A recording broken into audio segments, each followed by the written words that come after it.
Welcome back, friends, to yet another exciting session of Alpavirama 2020 online film festival organized by Film and Video Discipline of NIT Ahmedabad. And now we are going to begin the last and the final session of the festival, a cinematography masterclass by Avijit Mukul Kishore, Lensing the City. I welcome Avijit on behalf of Film and Video Discipline and entire NID community. Thank you very much, Hitesh, Shrinkala, Arun, Prahlad, Prachi, everyone at NID. I've had a particular engagement with imaging the city in terms, as a cinematographer, as a filmmaker. And I'm going to share some of those experiences and share some excerpts from films. The city is a place for the characters of our films to play out their stories. The city is often a character itself in our films. Now, the city takes multiple forms, in cinema. And I have made some headings here. The iconic city, the intimate city, the city as spectacle, the city as theater, the city as image, and finally as history and as nostalgia in cinema. I'll start this presentation by invoking and referencing the quintessential painter of Bombay City, Sudhir Patwardhan.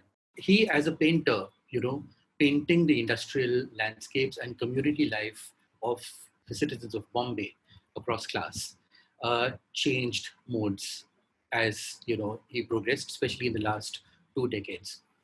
So from the industrial landscape of Bombay in his paintings got more and more engaged with the privacy of home and family and a sense of alienation that he mentions in the contemporary form of the city. Now, what I'm going to show you is an excerpt from a film that I had done. This is a film called To Let the World In, which is in 2 parts, Volume 1 and Volume 2. It's a film on contemporary art history. It was collapsed into a capsule of about 6 minutes where he talks about his entire journey. The project was also meant to be a time capsule where all these painters talk about their place, their history, their development as artists. I've painted the city in different ways. First approach to the city was a kind of street level approach. The city comes in from you walking the streets. Then I've also painted the city from a distance as a panorama. And more recently, I'm approaching the city as if I can take in only little bits of it. From within a window, the window frames a fragment of the city. It gives you just that much and tries to bring that small fragment in relationship to an insight. From this point in 205 or so onwards, when it has become more and more difficult to relate to the city, the question of going back to one's earlier experiences, the background was this disenchantment and this difficulty with dealing with the city and this withdrawal somewhat from the city into your own space. And inevitably, after this withdrawal, you start looking at this space itself. The very distinct change that came about in his work from painting the city and going into a more and more interior space while doing so. I'm going to go on next to a short film, and I'm showing you an edited version of that. A film from 1970 made by Pramod Pati of a films division called Trip. But essentially what Pati does here is that he takes the iconic monuments or locations of Bombay, and he does these long extended time-lapse shots of them over the course of an entire day, from before sunrise till after sunset. And you just see how time moves across a still image of this landmark in the city, which pretty much defines, it's an icon for the city. There are no characters, there are no human characters in this entire space. There are people, but it's the city and it's these landmarks that define those people. And the one thing that's really remarkable about this entire film is the highly, highly experimentative soundtrack by Pandit Vijay Raghav Rao.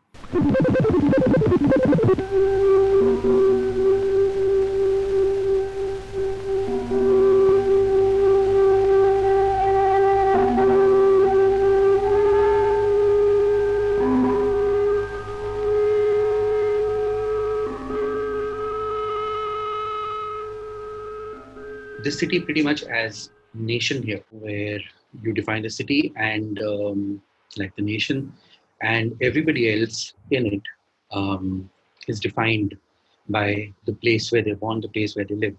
If here we are talking about these iconic landmarks of the city, I'm going to move completely into a personal space here. We moved into this apartment in Borivali in northern Bombay after my father's retirement in 1999. And what's interesting is the manner in which I have seen this place change and the entire landscape around it change over the last 21 years. The view from home, 1999 to 2020. Now, that's my mother looking out of the bedroom window soon after we had moved in. Shorter building just outside ours, which has existed for a while. What she's looking at is also something very interesting. There are elephants and people on elephants, leading to that. You can already see there's Tata Motor service station that has come up, which again has gone. Now there's a Hyundai service station over there. Looking in the same direction, in the months of summer, the beautiful, lovely, bright copper pods and gulmohars that light up our entire landscape. This used to be the view from my room and the living room, where you can see it's the Tata Steel factory with other buildings, which have forever been growing. Luckily, a recreation ground just outside, which means no construction directly outside our building will come up, playing in the rain. When we had come here, the buildings that you see on the right side of the screen, it's a complex called Country Park, it did not exist. There was another factory here. But we saw this all change and grow. And as I had mentioned, the drama that happens. And I just have to stand there and do this. And notice here what happened. I've gone back one slide. There's the factory and there's no factory.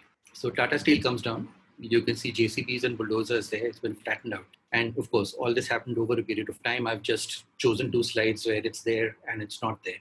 And the view changed like this over 15 years. And this is where Tata Steel used to be. So like I mentioned, it's also a process that I had been filming.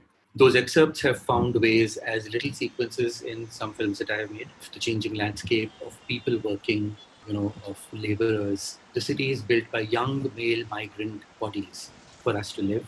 And I can keep looking at it in sunlight, in heavy rain, different seasons, and very often night. And you can see the entire lack of safety, the entire danger of doing this, but the entire professionalism of these people working and making these buildings. The working title right now is The Concrete Lift.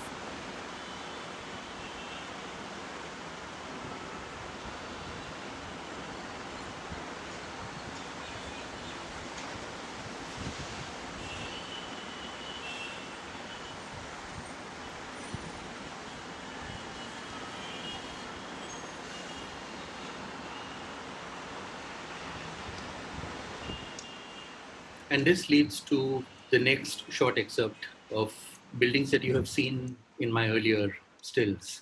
What it leads to here, after all these years, is something quite disturbing and distressing.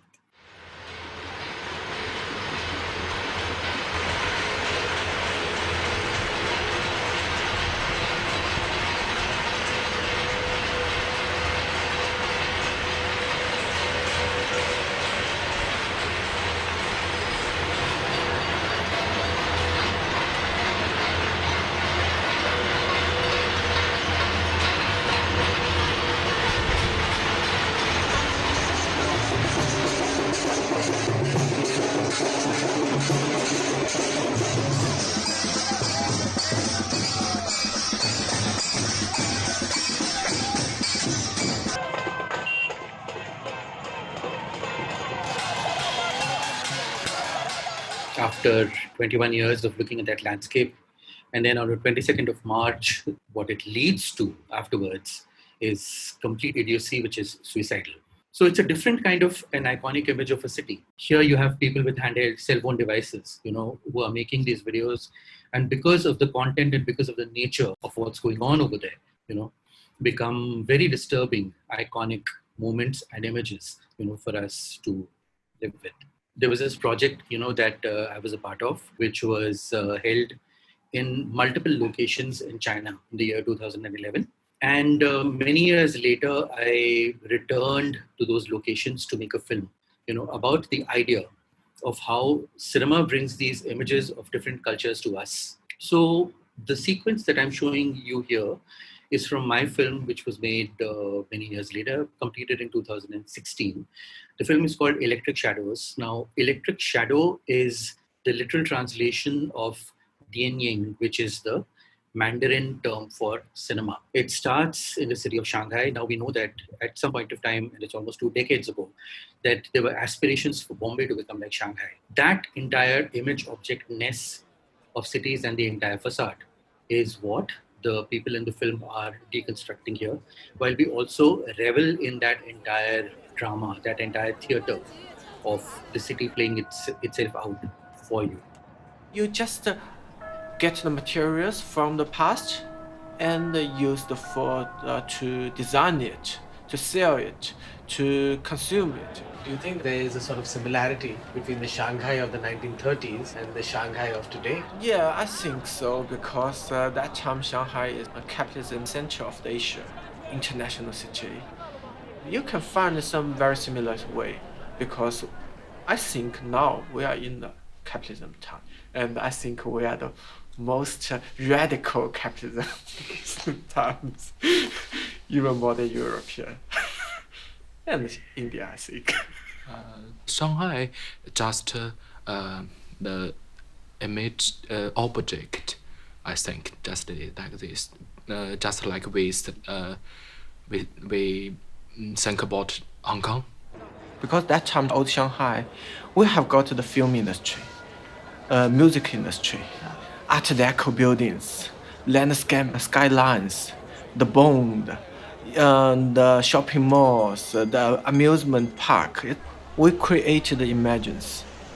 You can say when you hug your lover in Washington D.C. Square and in Shanghai's Yangtze River, and this we think it's romantic. But when you hug or kiss your lover in the Tiananmen Square, it's not romantic. So we know why hugging or kissing your lover at Tiananmen Square is not romantic at all. For the attack on students in 1989. I mean, this entire film looks at this act of image making for a culture. This brings me to the last clip for today. This is the city as history and the city as nostalgia and sadness in that nostalgia. The very, very dark history of Berlin until this film gets made in the 1990s.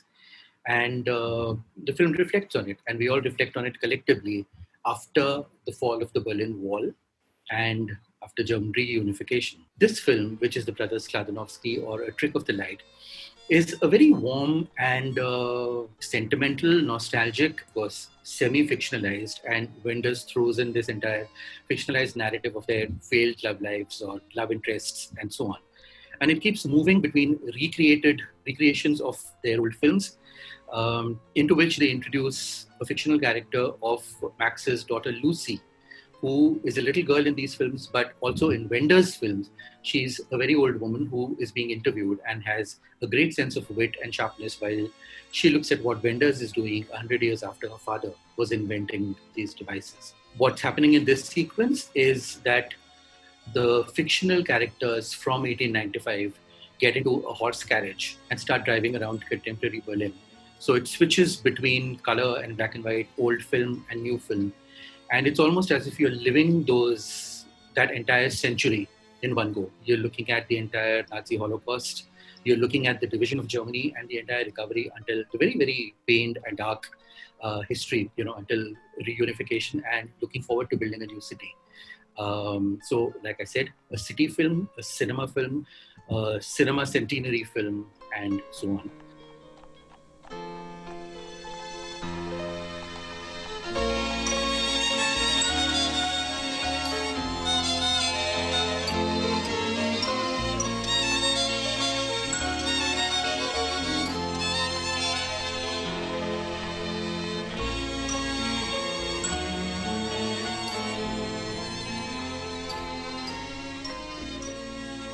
Last sequence of A Trick of the Light, after this leads to a 15-minute closing title sequence where the film just doesn't end. The film is enjoying itself so much. More than enjoying itself, it's loving the act of making a film, loving the act of filming people, loving the act of performing for the camera, which includes both people and the city. The filmmaker making the city perform, all the different modes, of the iconic city, the intimate city, the city as spectacle, the city as theater, the city as image, city as history, and nostalgia. I hope came out, through this presentation. Now we'll open the question answer sessions. If anybody wants to ask question, they can type in the chat box or in the Q&A section, and I'll read it out for Avijit, and Avijit will be answering your questions. And to start the conversation, if anybody from the panelists also wants to ask the question. What you shot of the concrete lift, I thought that was mesmerizing. Slightly impersonal and personal. And this is also very interesting as to what constitutes heritage and a cityscape for a particular population. And I also liked your Shanghai film. And what beautiful stuff you have captured, your friends talking there about Shanghai.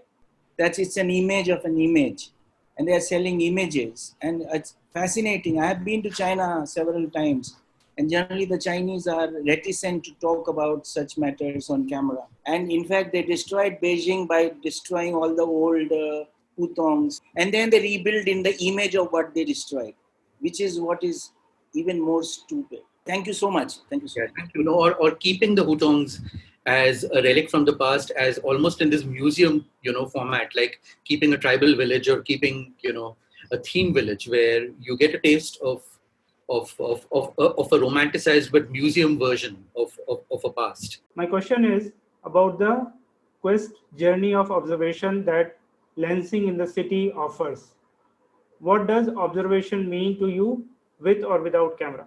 How to see things, around you, and a lot of that comes with the experience of lived experience, of watching a lot of things, of, being able to put things in context, of being able to look for meaning, and to be able to see whether this is a cinematic moment or not.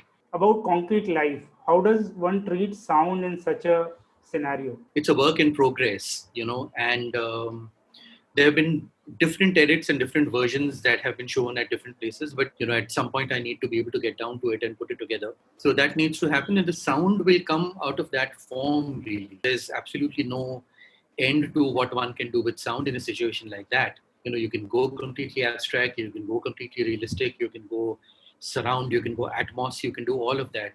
I think, a realistic treatment might be as interesting as a completely non-diegetic and stylized, alienating thing. So those options are completely open. I have wondered why you always talk about nostalgia and not memory in connection to the city. I do talk about memory, not always nostalgia. I mean, in that entire vendor's clip, you are inferring a sense of memory and history, through, even though the film doesn't really spell it out. Nostalgia is really a tone that gets used very often to talk about memory.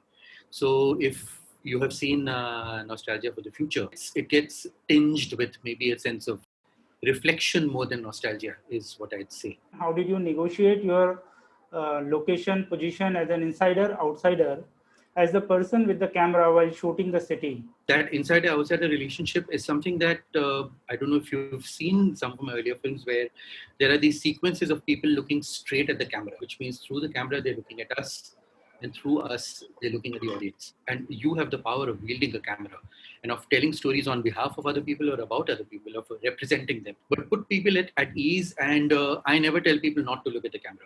So that presence of the camera is very important. It's very, very important to me. When you're shooting people without being aware, it's possible. It's really possible to do that. But I honestly don't have a problem, with people being aware of being shot. And with that, I think we thank Avijit once again and conclude this session here.